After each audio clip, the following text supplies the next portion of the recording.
আচ্ছা, তোমরা অনেকেই হয়তো সাইয়েরা মুভিটা ইতিমধ্যে দেখে ফেলেছো, কিন্তু তোমরা অনেকেই আসলে জানো না যে এই সাইয়েরা মুভিটা আসলে কপি করা হয়েছে একটি কোরিয়ান মাস্টারপিস মুভি থেকে। আজকে আমরা এই কোরিয়ান মাস্টারপিস মুভিটাকে এক্সপ্লেন করতে যাচ্ছি। মুভিটার নাম এ মোমেন্ট টু বি রিমেম্বার। এই মুভিটা শুধু ইন্ডিয়াই না, আরো অনেক দেশই এই মুভিটাকে কপি করেছে। তো এই মুভির মধ্যে কি এমন আছে যে সব দেশই এই মুভিটাকে রিমেক করে তাদের নিজেদের মতো করে তৈরি করেছে? চলো সেটাই আজকের জেনে নেওয়া যাক। গল্পের শুরুতেই আমরা সুজান নামের একটি মেয়েকে দেখতে পাই যে স্টেশনে তার প্রেমিকের জন্য অপেক্ষা করছে, কিন্তু অনেক দেরি হয়ে যায় এবং সে তখনও আসে না, যার ফলে তাদের ট্রেনটিও মিস হয়ে যায়। কিছুক্ষণ পরেই সুজান বুঝতে পারে যে তার প্রেমিক আসলে তাকে ধোঁকা দিয়েছে, আর তাই সে মন খারাপ করে সেখান থেকে চলে যায়। সে একা একাই রাস্তায় হাঁটতে থাকে এবং আজ তার মন খুব খারাপ লাগছে, সাথে সে খুব দুঃখীও। এই সময় সে একটি দোকান থেকে একটি কোল্ড ড্রিঙ্কস কেনে এবং বাইরে বেরিয়ে আসে, কিন্তু কিছুক্ষণ পর তার মনে হয় যে সে তো দাম দিয়েছে কিন্তু কোল্ড ড্রিঙ্কসটি তো দোকানেই ফেলে এসেছে। তাই সে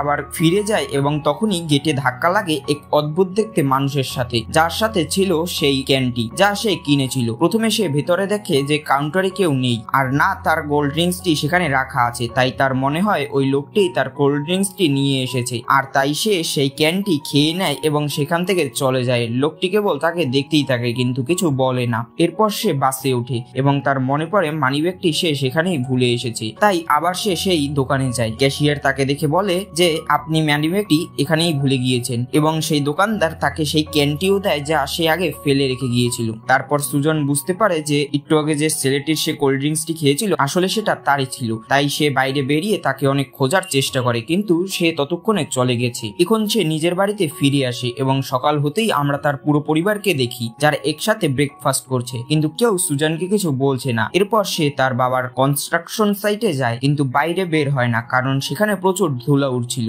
আসলে তার বাবা একটি কনস্ট্রাকশন কোম্পানির সিইও এবং শহরে তার বেশ নামডাক আছে, কিন্তু তিনি খুব পরিশ্রমী, তাই নিজের কাজ নিজেই দেখেন। যখন সুজানের বাবা উপরে পৌঁছান তখন সেখানে দুজন লোক নিজেদের মধ্যে ঝগড়া করছিল। তাদের মধ্যে একজনের নাম ছিল জনি। সে একজন কর্মী এবং এই কাজটিই করে, কিন্তু সাথে আর্কিটেকচারেরও পড়াশোনা করে। ম্যানেজার সিইও পার্ককে বলেন যে জনি এখানে কংক্রিট ঢালতে বারণ করছেন। তার বক্তব্য হলো এই জায়গাটি এখনো ততটা মজবুত নয় যে কংক্রিটের ভার সামলাতে পারবে। তখনই পার্ক তার নাম জিজ্ঞাসা করে। সে তখন রাগের সাথে বলে যে আমি আপনাকে আগেও অনেকবার আমার নাম বলেছি, এবং সেখান থেকে চলে যায়। এই কথাটি পার্কের পছন্দ হয় না, তাই তিনি গাড়িতে চলে যেতে থাকেন। অন্যদিকে আমরা সুজানকে দেখি যে জনিকে দেখেই চিনতে পারে, কারণ এই সেই ছেলেটি ছিল যার কোল্ড ড্রিঙ্কসটি সে গত রাতে খেয়েছিল। এই সময় তার বাবা এসে পড়েন এবং সে চলে যায়। পরের দৃশ্যে আমরা দেখতে পাই সুজান পেশায় একজন ফ্যাশন ডিজাইনার, কিন্তু তার অফিসে সংস্কারের কাজ চলছে যা অনেক দেরি হচ্ছে। তাই সে তার বাবাকে কল করে সাহায্য চায়, কারণ তার কাছে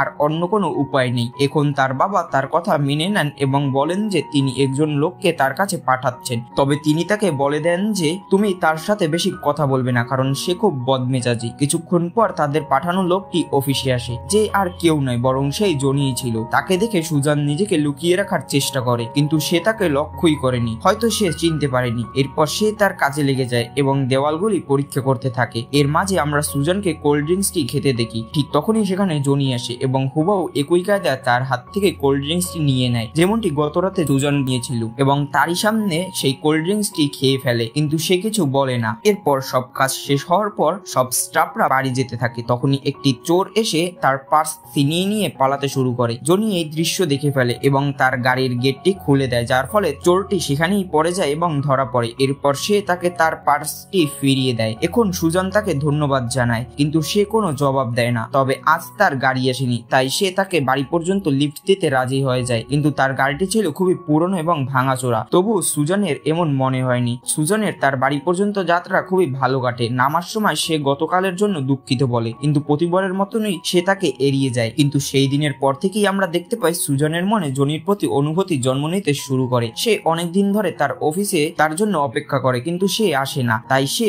সাইটেও পৌঁছে যায়, কিন্তু এত কর্মীর ভিড়ে তার খুব অস্বস্তি লাগে। তাই সে ফিরে আসে, কিন্তু সেই রাতেই সে আবার যায় সেই জায়গায় যেখানে জনি এবং তার বন্ধুরা একসাথে ড্রিঙ্ক করছিল। এবার সে তার বন্ধুদের সাথে ছিল এবং ইচ্ছে করে তার সামনে দিয়ে যায়। এখন সব কর্মীরা তাদের দেখে, কিন্তু জনি নিজের মধ্যেই মগ্ন ছিল, তাই তাকে বাধ্য হয় তার কাছে নিজেই আসতে হয়, যেখানে সবাই একসাথে বসে ড্রিঙ্ক করে এবং অনেক কথা বলে। সুজান এবং জনি দুজনেই একসাথে বসেছিল। এর মধ্যে সে তাকে একটি ড্রিঙ্কস দিতে দিতে বলে যদি তুমি এটা খেয়ে নাও তাহলে আমরা সারা জীবন একসাথে থাকবো। তখন সুজন জিজ্ঞাসা করে যদি না খাই তাহলে? তার উত্তর আসে যে তাহলে এর উল্টোটা হবে, কিন্তু সে সেই ড্রিঙ্কসটি খেয়ে নেয়, যার পরে দুজনে চুম্বন করে এবং এখান থেকেই শুরু হয় তাদের প্রেমের গল্প। এরপর তারা দুজনই একসাথে প্রচুর মজা করে, ভালো সময় কাটায়। সুজন কখনো তাকে এমন অনুভব করায় না যে সে তার বাবার একজন কর্মী। একদিন সুজন তার বাবার সাথে ছিল, এই সময় তার মুখের হাসি দেখে তার বাবা বুঝে যান যে নিশ্চয়ই কিছু ব্যাপার আছে। তিনি তাকে এর কারণ জিজ্ঞাসা করে, কিন্তু সে বলতে অস্বীকার করে। তখন তিনি আবার জিজ্ঞাসা করে, তখন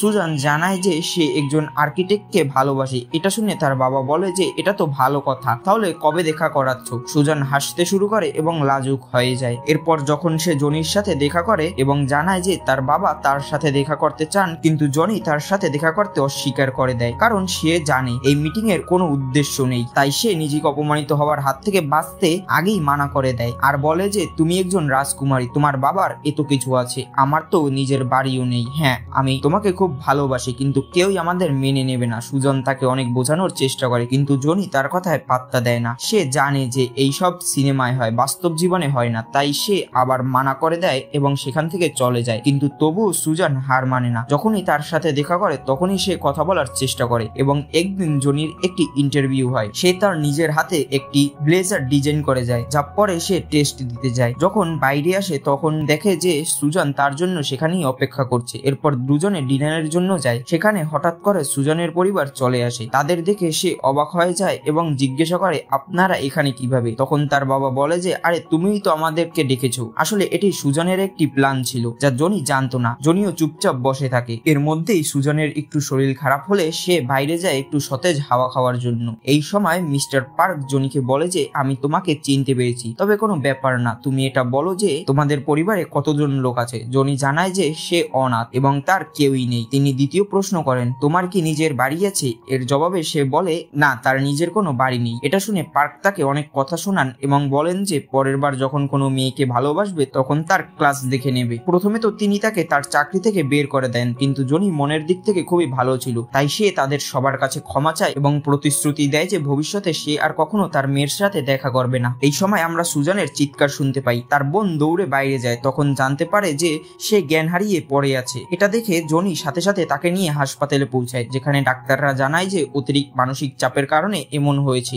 যখন সুজনের জ্ঞান ফেরে সে তার পাশে দাঁড়ানো জনিকে গভীরভাবে জড়িয়ে ধরে এবং খুব কাঁদে। তার মা বাবা তাদের দেখে ফেলেন এবং বুঝে যান যে এই দুজন একে অপরের জন্যই তৈরি হয়েছে। তাই তারা তাদের বিয়ে দেওয়ার জন্য রাজি হয়ে যান এবং অবশেষে সেই দিনটিও চলে আসে যখন তাদের বিয়ে হয়। দুজনেই খুব খুশি ছিল, কারণ তারা যা চেয়েছিল তা তারা পেয়েছে। এখন জনিও একজন ভালো আর্কিটেক্ট হয়ে গেছে, তার কাছে ডিগ্রিও আছে, ভালো চাকরিও আছে এবং সবাই তাকে মেনেও নিয়েছে, বিশেষ করে সুজনের বাবা। একদিন যখন সে তার কাজে ব্যস্ত ছিল তখন মিস্টার পার্ক একজন ব্যবসায়ীকে জনির সাথে দেখা করাতে নিয়ে আসেন, কারণ তিনি তার সম্পর্কে অনেক শুনেছিলেন। আসলে তিনি চেয়েছিলেন যে তার জন্য একটি সমৃদ্ধ ফার্ম হাউস তৈরি করা হোক। তাই জনি রাজি হয়ে যায় এবং পরের দিন তাদের কাছে তার মডেল দেখায়, যা সবার খুব পছন্দ হয়, যার কারণে সেই চুক্তিটি এখন সে পেয়ে যায়। এই কারণে মিস্টার পার্কও খুব খুশি ছিলেন। তাই তিনি জনির সাথে একান্তে অনেক কথা বলেন। এটা দেখে সুজন আবেগপ্রবণ হয়ে পড়ে, কারণ এটাই তো সে চেয়েছিল। সবকিছু ভালোই যাচ্ছিল, কিন্তু হঠাৎ এই গল্পে একটি নতুন মোড় আসে। যখন এক রাতে সুজন তার বাড়ির বাইরে পৌঁছায় তখন সে ভুলে গিয়েছিল যে কোন বাড়িটি তাদের। তাই আন্দাজে সে একটি বাড়িতে ঢুকে যায় এবং ভেতরে গিয়ে সে জনিকে দেখতে পায়। তাকে দেখে সে তাকে জড়িয়ে ধরে। তবে আজ এই প্রথম নয়, আজকাল সুজনের সাথে প্রায় এমন হতে থাকে। তাই সে পরের দিন একজন ডাক্তারের কাছে পৌঁছায়, তাকে তার সমস্যাগুলি জানায়। তখন তিনি তাকে জিজ্ঞাসা করেন যে সে কি ইদানিং কোনোদিন জ্ঞান হারিয়েছে। তখন সে বলে যে হ্যাঁ। এরপর সে তাকে সেই রাতের ঘটনাটি শোনায়। তখন তিনি তাকে বলেন যে ঠিক আছে, তুমি পরের সপ্তাহে এসো, কিছু পরীক্ষা করতে হবে। এরপর সে সেই সাইটে যায় যেখানে জনি কাজ করত। সে খুব ব্যস্ত ছিল, কিন্তু সুজনকে দেখে তার সব কাজ ছেড়ে দেয় এবং তার সাথে আনন্দ করতে শুরু করে। তবে সুজন ডাক্তারের কথাটি তার কাছে বলে না, কারণ এতে জনি হয়তো অযথা চিন্তা করবে এবং এটি কোনো বড় ব্যাপারও নয়। তাই সে এটি এড়িয়ে যায়। এখন পরের সপ্তাহে সে আবার ডাক্তারের কাছে পৌঁছায়, কারণ তিনি তাকে ডেকেছিলেন। সেখানে ডাক্তার তাকে কিছু সহজ প্রশ্ন করেন, যেমন তার বোনের জন্ম তারিখ কি, যখন আমরা সিগন্যালে থামি তখন কোন বাতি জ্বলে। কিন্তু আশ্চর্যের বিষয় হলো সুজন এর মধ্যে একটি প্রশ্নেরও উত্তর দিতে পারে না। তাই তার সমস্ত পরীক্ষা করা হয়। এরপর সেখান থেকে সুজন তার অফিসে আসে। সেখানে সে তার প্রাক্তন প্রেমিককে দেখতে পায়, যার সাথে সে পালিয়ে যেতে চেয়েছিল, কিন্তু সে তাকে ধোকা দিয়েছিল। এখন তার ডিভোর্স হয়ে গেছে, তাই সে সুজনকে তার সাথে আসতে বলে, কিন্তু সুজন এই কথা বলে অস্বীকার করে যে তার জীবনে এখন অন্য কেউ আছে। এখন বাড়ি এসে দুজনেই খুব ভালোভাবে সময় কাটায়। এর মাঝে সুজান একটি ছবিতে আঠা লাগাচ্ছিল। এই সময় সে ফ্রিজ থেকে জল আনতে যায়, কিন্তু এতক্ষণে সে ভুলে গেছে যে সে এই ছবিটায় আঠা কেন লাগিয়েছিল। এটা জানতে পেরে জনি জিজ্ঞাসা করে ডাক্তার কি বলল। আসলে সে জানতে পেরেছিল যে আজ সে ডাক্তারের কাছে গিয়েছিল। তখন সুজান বলে, হ্যাঁ, তিনি আমাকে পরের সপ্তাহে ডেকেছেন, তবে এই সব ঠিক মতো ঘুম না হওয়ার কারণে হচ্ছে, আর কোনো ব্যাপার নাই। এই বলে সুজান এই কথাটি এড়িয়ে যায়। কয়েকদিন পর আমরা সুজানকে ক্লিনিকে দেখি, যেখানে ডাক্তার তাকে তার রিপোর্ট দেখাতে দেখাতে জানান যে তার অ্যালজাইমার নামের একটি রোগ হয়েছে। এটা শুনে সে অবাক হয়, জিজ্ঞাসা করে এতে কি হয়। তখন ডাক্তার বলতে শুরু করেন যে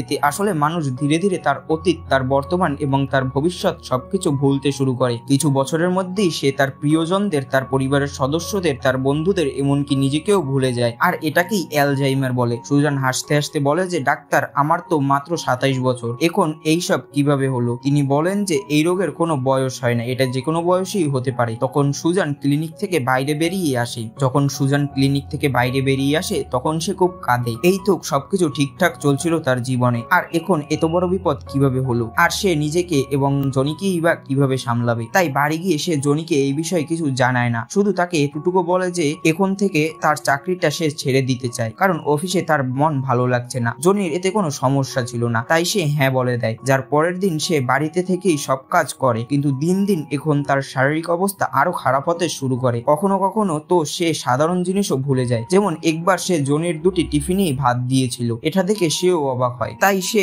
সুজানের স্বাস্থ্যের জন্য চিন্তিত হয়ে পড়েছিল, আর তাই জনি সেখান থেকে সরাসরি ডাক্তারের কাছে পৌঁছান, যিনি তাকে সবকিছু সত্যি বলে দেয়। যা শুনে জনির খুব রাগ আসে এবং তার ডাক্তারের সাথে হাতাহাতি শুরু হয়ে যায়। তখনই সেখানে কিছু ডাক্তার এসে তাদের আলাদা করেন এবং তখন একজন জানান যে ডাক্তারের স্ত্রীরও আসলে একই রোগ ছিল এবং তিনি তার কেরিয়ারের হাজার হাজার অ্যালজাইমার রোগের চিকিৎসা করেছেন। তখনই ডাক্তার জানান যে আসলে আমার স্ত্রীর যে অ্যালজাইমার ছিল সেটা সেম সুজানেরও হয়েছে, সে ধীরে ধীরে সবকিছু ভুলে যাবে, তোমাকেও। এটা শুনে জনির খুব খারাপ লাগে, সে কাঁদতে শুরু করে। অন্যদিকে আমরা সুজনকে দেখি যে কিছু জিনিস কেনার জন্য বাইরে আসে। তখনই তার শরীর খারাপ হতে শুরু করে, সে সেখানেই পড়ে যায়। এর মধ্যে একজন পুলিশ এসে তাকে তোলে এবং জিজ্ঞাসা করে, ম্যাডাম আপনাকে কোথায় যেতে হবে। কিন্তু সুজনের কিছুই মনে ছিল না, সে কেন বাইরে এসেছিল এবং তার বাড়ি কোথায়। কিন্তু তখনই সেখানে চার্লস চলে আসে। চার্লস হলো তার প্রাক্তন প্রেমিক, যাকে সে চিনতে পারে এবং তার সাথে চলে যায়। এখন এখানে চার্লস তাকে বলে যে আমরা আজ থেকে 2 বছর আগে যেমন থাকতাম আমরা আবার তেমনই থাকতে চাই। তখন সুজন বলে যে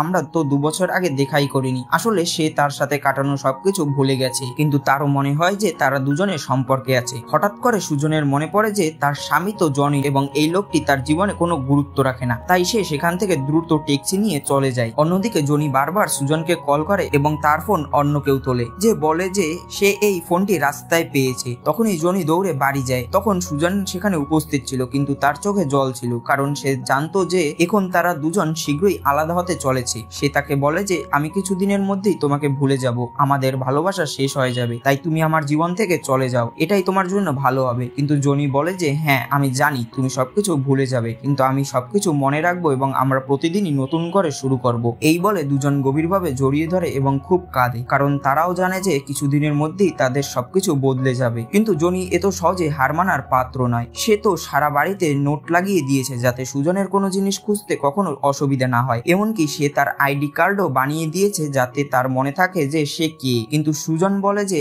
আজ সে যেন তাড়াতাড়ি বাড়ি আসে। তখন সে হাসে এবং চলে যায়। এরপর কয়েক ঘন্টা পর গেটে কেউ আসে, যে ছিল চার্লস। কিন্তু সুজনের মনে হয় যে এটি জনি ছিল, তার স্বামী। তাই সে তাকে ভেতরে আসতে বলে এবং তার সাথে সেভাবেই আচরণ করে যেভাবে সে জনির সাথে করত। তখন সে বলে যে আমাদের অন্য কোথাও যাওয়া উচিত। তাই সে তার গালে হাত রেখে সেখান থেকে নিয়ে যেতে থাকে। ঠিক তখনই সেখানে জনি চলে আসে, যে চার্লসকে দেখে খুব মারধর করে। আর সুজনের মনে হয় যে তার স্বামীকেই সে মারছে, এই কারণে সে সেখানেই জ্ঞান হারিয়ে ফেলে। এই সময় বাইরে সুজনের মা বাবা চলে আসেন, যারা চার্লসের এমন অবস্থা দেখে তাকে দ্রুত হাসপাতালে পাঠান এবং বাড়িতে জনির সাথে কথা বলেন। তখন সে তাদের সবকিছু বলে দেয় সুজনের আসলে কি হয়েছে। তখন তারা বলেন যে তুমি এখন একা তার যত্ন নিতে পারবে না, তাই এখন সে আমাদের সাথেই থাকবে। তখনই সেখানে সুজন চলে আসে, কিন্তু সে সেখানে দাঁড়িয়ে প্রস্তাব করে দেয়। এটা দেখে জনি সাথে সাথে তার শার্ট খুলে ফেলে এবং তার পা পরিষ্কার করে দেয়। এখন সুজনের নিজের শরীরের উপরেও নিয়ন্ত্রণ নেই, সে কি করছে সে নিজেও জানে না। এখন তো সে জনিকে তার নাম ধরে ডাকাও ছেড়ে দিয়েছে, কারণ সে তার নামটাই ভুলে গিয়েছে। এই সব দেখে জনির খুব খারাপ লাগে, সে খুব কাঁদে, কিন্তু সে কিছু করতেও পারে না। কখনো কখনো যখন সুজানের সেই স্মৃতিগুলো মনে পড়ে যায় তখন সে খুব কান্না করে। আর এমনই একদিন যখন সে বাড়িতে একা ছিল তখন সে একটি চিঠি লেখে যে, প্রিয় জনি, তুমি আমার অনেক যত্ন নিয়েছো, কিন্তু এখন আমি চাই না যে তুমি তোমার জন্য আমার জীবন নষ্ট করো। তুমি খুব ভালো স্বামী, কিন্তু এখন আমি তোমাকে আর কষ্ট দিতে চাই না। সে সেই চিঠিটি সেখানেই রেখে বাড়ি ছেড়ে চলে যায়। যখন রাতে জনি বাড়ি আসে তখন সে তার সেই চিঠিটি পায়, যা পরে সে পুরোপুরি ভেঙে যায়। কিন্তু তাকে সুজানকে খুঁজতেই হবে যে কোনো মূল্যে, কারণ সে তার জীবনের শেষ মুহূর্ত পর্যন্ত তার সাথে থাকতে চায়। এর মাঝে মিস্টার পার্ক তাকে একটি ডিভোর্স পেপার দেখান, যা সুজান যাওয়ার সময় তাকে দিয়েছিল, যার উপরে তার স্বাক্ষরও ছিল। কিন্তু জনি সেটা ছিঁড়ে ফেলে, কারণ তাকে এবং সুজানকে কেউ আলাদা করতে পারবে না। সেই দিন সে তাকে সব জায়গায় খোঁজে, প্রতিটি গলি, প্রতিটি রাস্তায়, এমনকি নিখোঁজ হওয়ার অভিযোগও লেখায় থানায়, কিন্তু সে তাকে কোথাও খুঁজে পায় না। যার পরে সে খুব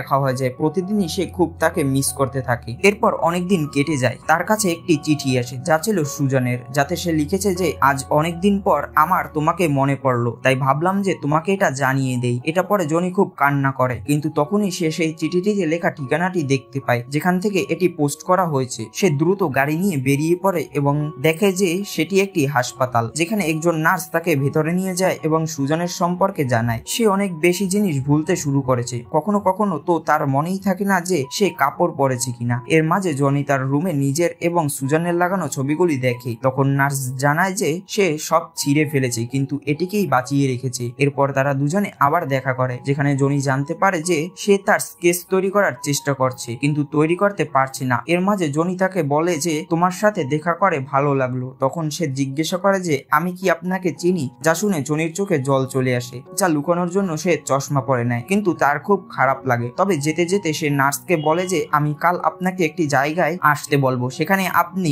সুজানকে নিয়ে আসবেন। পরের দৃশ্যে আমরা সেই দোকানটি দেখি, যেখানে তারা দুজন প্রথমবার ধাক্কা খেয়েছিল। জনি আবার সেই দৃশ্যটি পুনরায় তৈরি করে। সেখানে সবাই উপস্থিত ছিল। সেই সব জিনিস দেখে সুজান জনিকে কাঁদতে কাঁদতে জিজ্ঞাসা করে, এটা কি স্বর্গ? আসলে তার সবকিছু মনে পড়ে গিয়েছে, কিন্তু কতক্ষণের জন্য তা আমরা বলতে পারি না, কারণ ডাক্তারের বক্তব্য ছিল যে সে এমন কিছু করলে তার কিছু জিনিস মনে তো আসবে, কিন্তু কিছুক্ষণ পর সে আবার ভুলে যাবে। যেমন তার স্ত্রী 3 ঘন্টা পর সব ভুলে যেতেন, কিন্তু এই 3 ঘন্টার জন্য জনি সুজানকে নিজের থেকে আলাদা করেনি। তারা দুজন ড্রাইভ করতে যায়, যেখানে দুজন একসাথে ভালো মুহূর্ত কাটায়, যার সাথে এই গল্পটি এখানেই শেষ হয়ে যায়। এই গল্পটি অনেক বেশি রিমেক করেছে এবং গল্পের কাহিনীটা আমার কাছে খুব ভালো লেগেছে। তোমাদের কাছেও যদি গল্পটা ভালো লেগে থাকে তাহলে চ্যানেলটা সাবস্ক্রাইব করে দিতে পারো এরকমই আরো দারুণ মুভির জন্য। ধন্যবাদ সবাই।